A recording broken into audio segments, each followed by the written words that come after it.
আজকে আমি আর আমার ননদ মিলে শাশুড়ি মার খাজানা বের করেছি।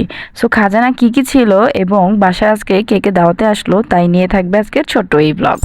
হ্যালো, আসসালামু আলাইকুম সবাইকে ওয়েলকাম জানাচ্ছি আমার নতুন একটি ব্লগ দেখার জন্য। সকালবেলা ঘুম থেকে উঠে ফ্রেশ হয়ে বারান্দায় চলে গিয়েছিলাম। বারান্দায় গিয়ে দেখি বাহিরের আবহাওয়াটা অন্যান্য দিনের তুলনায় একটু ভালো, মানে গরমটা একটু কম এবং বৃষ্টি হওয়ার আগ মুহূর্তে আকাশে যে কালো মেঘ জমে ঠিক ওই রকম একটা আবহাওয়া ছিল। এরপর নাস্তা শেষ করলাম। ইরবাজের বাবা নাস্তা শেষ করে অফিসে চলে গেল। আমরা বাচ্চা পার্টিদের নাস্তা শেষ করালাম। গতকালকে ব্লগে আপনাদেরকে বলেছিলাম আমার শাশুড়ি মা অনেক কিছু রান্না করতে পারে এবং তার হাতের টেস্ট অতুলনীয়। সো আজকে আপনাদেরকে আরও একটু প্রুফ দেই যে আমার শাশুড়ি মা কত কিছু রান্না করতে পারে। সো এখানে যত ধরনের আচার দেখতেছেন, মানে যতগুলো আচারের বয়ম দেখতেছেন, সবগুলো আচার আমার শাশুড়ি মা একা নিজ হাতে রান্না করছে, মানে আচার বানাইছে। তো যাই হোক, এরপর আসল কাহিনী, মানে আমরা সেদিন শাশুড়ি মার কিছু খাজানা বের করেছি।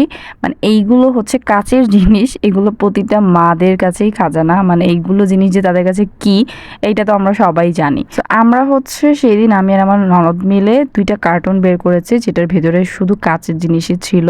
অ্যান্ড এইটা লিটারালি 3 থেকে 4 বছরের মতো এই প্যাকেজিংয়ে ছিল, মানে কার্টুনের ভেতরে ছিল, যার কারণে দেখেন কি অবস্থা হয়েছে। মানে কার্টুনের অবস্থা তো খারাপ হয়েছেই, সাথে যে কাচের জিনিসগুলো প্রত্যেকটা জিনিসের ভিতরে একদম ময়লা পড়ে গেছিল, তেলাপোকা লিটারালি বাসা বানায় ফেলছিল। আর মজার জিনিস দেখেন, পরিষ্কার করতে করতে আমি টিকটিকির ডিম পেয়েছি। অ্যান্ড টিকটিকির ডিমগুলো আমার কাছে বেশ ভালো লাগে দেখতে আর কি। তো এই দেখেন প্রতিটা গ্লাস এত ময়লা হয়েছিল। অ্যান্ড সবগুলো গ্লাস আমার ননদ ধুয়ে দিচ্ছিল। অ্যান্ড আমি এগুলো নিয়ে পরবর্তীতে আবার শুকানোর জন্য একটা জায়গায় দিচ্ছিলাম, এই যে এইখানে, মানে বিছানার উপরে সুন্দর করে বিছিয়ে দিচ্ছিলাম ফ্যান ছেড়ে, যেন এগুলো শুকিয়ে যায় তাড়াতাড়ি। আমার শাশুড়ি মার কাঁচের জিনিসের অভাব নেই, মানে এত কাঁচের জিনিস। তো কিছু জিনিস কার্টুনে ভরে রাখা হয়েছিল, অ্যান্ড ওই জিনিসগুলোই আমরা ক্লিন করে দিয়েছিলাম। ও হ্যাঁ, আমার আজকের ব্লগটা কে কোথা থেকে দেখছেন অবশ্যই কমেন্ট সেকশনে জানাবেন, এবং ভিডিওটি ভালো লেগে গেলে প্লিজ একটা লাইক কমেন্ট শেয়ার করে দিবেন। যারা এখন আমার পেজটা ফলো করে নাই please follow my page. So আমরা ধোয়াপালা করতে করতে অনেক ঘেমে গেছিলাম, অ্যান্ড প্রচণ্ড যেহেতু গরম বাহিরে ঘরে সব জায়গায়।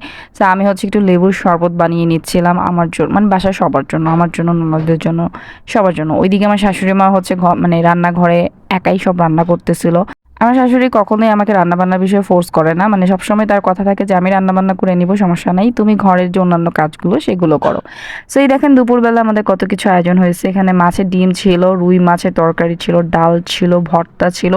ভর্তা তো শেষ নেই, আলু ভর্তা, ডাল ভর্তা, চ্যাপা ভর্তা, মানে চ্যাপা শুটকি যেটাকে বলে, কালি জিরা, রসুন ভর্তা, আরও অনেক রকমের ভর্তা ছিল, সাথে গরুর মাংস ছিল। অ্যান্ড ভিডিওতে এখন যাকে দেখছেন উনি আমার চাচা শ্বশুর।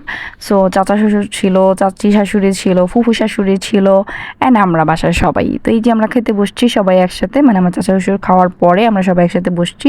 অ্যান্ড এই যে আমার ভিডিওতে দেখতেই পাচ্ছেন আমার একমাত্র ছোট কিউট দেবর, অ্যান্ড ওর পাশে ছিল আমার ননদ, অ্যান্ড তার পাশে আমি বসেছিলাম। ইরবাজের বাবা তো অফিসেই ছিল, অ্যান্ড আমরাই মজা করে ভর্তা টর্তা দিয়ে ভাত খাইছি।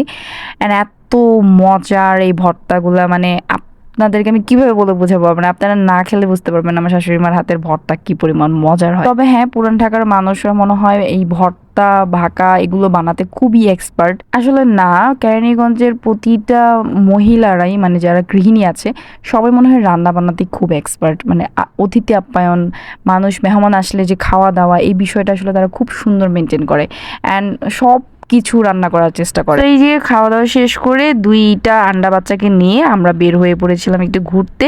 সো আজকে আর এই ব্লগটা শেয়ার করবো না, এটা আলাদাভাবে একটা ব্লগ শেয়ার করব। সো আজকের ব্লগটা কেমন লাগলো অবশ্যই জানাবেন, এবং ভুল ত্রুটি হলে অবশ্যই ক্ষমা দৃষ্টিতে দেখবেন। সো সবাই ভালো থাকবেন, সুস্থ থাকবেন, আল্লাহ হাফিজ।